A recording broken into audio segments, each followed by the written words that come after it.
Hi everybody, it's Jules. I just wanted to make a quick video and show you some of the supplies and stuff that you're going to need for making your own latex mermaid tail. It's going to be my first one, so I'm not really sure how it's going to come out. We're going to try to do our best.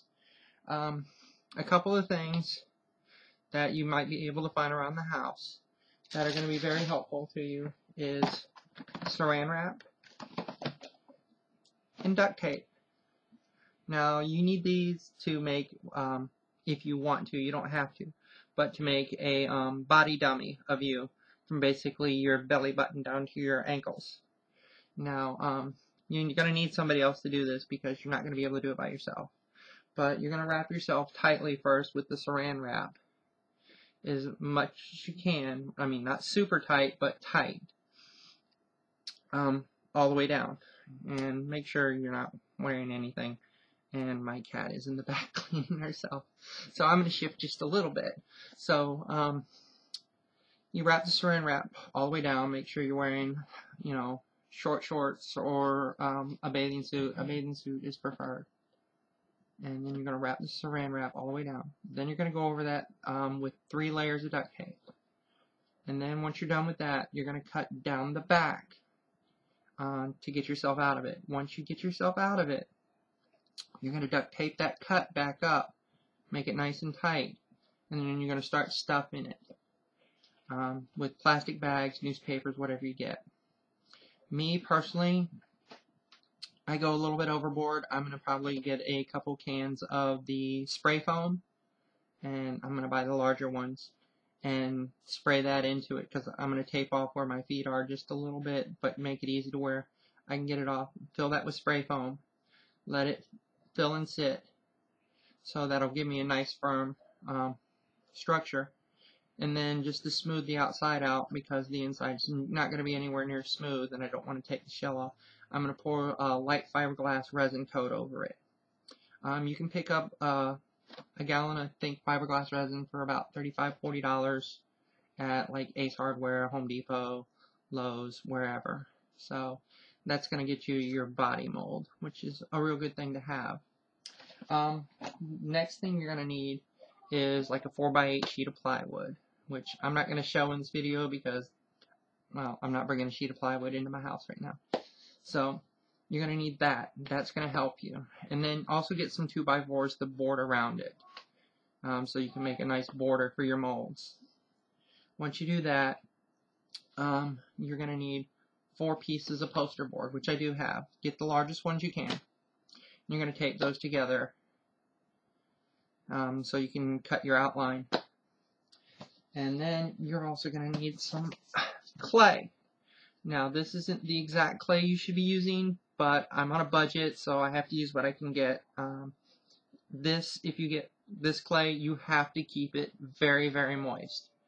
If it dries out, you can re-wet it to move it around a little more, but let's face it, once cracks start happening, it's best to just keep it wet. So, a trick I was told is have a small bucket of like oil, not motor oil, but like vegetable oil or something, and work it into the clay. You get a chunk, get a little bit of oil on your hand, and work it into the clay. That'll make it last a little bit longer and not dry out as fast. So that will work. You're also going to need a 1.5-inch hole punch. Now this one's pretty good. I got this one at Joann's fabric store today. It was on sale for $7.49 plus 25% off, so I got it for like $5, but they're normally like $14.99. You are going to have to do some modification to this. You're going to have to take this top part off so you can file it down to get the foam paper through. So this is a good investment. You'll really thank yourself for this. Then of course you're going to have your foam paper. This is what you're using the hole punch with. This is what you're going to make your scales with. And, excuse me, this should give you plenty. Just in case you can buy 2. I have 2 just in case I want to make a larger scale board. You can make the scale board as small or as large as you like. The smaller you make it, the more you're going to have to cast of them, and that's going to take a lot of time. So the larger you can make it, the better. I recommend making it about a third of the size of your tail. That will give you some flexibility with movement, and you're not trying to work with one just big sheet. Because one big sheet, yeah, you could do it, but I wouldn't recommend it. So, kind of break the size up of that into thirds. The other thing you will need is a monofin. I don't have one, but I've got one on order, so it should be here within a week. You can look it up. I recommend the Finis Wave if you have smaller feet, or the Rapid if you have larger feet. So those are good. Also, the Hydra monofins, you can look those up. Those are really nice too. And they're about the same price. So those are some choices. And it all depends on whether you want neoprene lining on the inside or not. I suggest it. It'll help keep you a little bit warmer if you're ever in cold water. You're going to need, I would say, about 3 yards, maybe 4. I would say 3 to be safe. And if you're tall like me, I'm 6 foot, you're going to want 4. It's going to give you some wiggle room and room to do it. So those are kind of the basics you need. Besides, oh yes, of course you're going to need the latex. And I would recommend the RD407 from Monster Makers. It's really good stuff.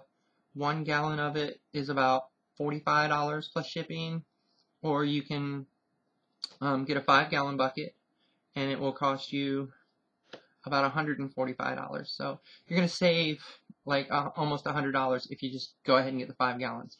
You're not going to need all that. On average, from what I've read and seen on the network forum, it's going to be about a gallon, gallon and a half. Some people said they've had to use 2. So those are some of the basics you're going to need. The last thing I know that you're going to need is a bag of Ultracal 30, or basically, you know, like a gypsum plaster. That's what you're going to make your molds out of. And some people use shell shock. It's good, but, you know, it all depends on your personal preference. So those are some of the things. People use burlap sacks, or they'll find pieces of wire to kind of reinforce their molds, so when they take them apart, they won't break.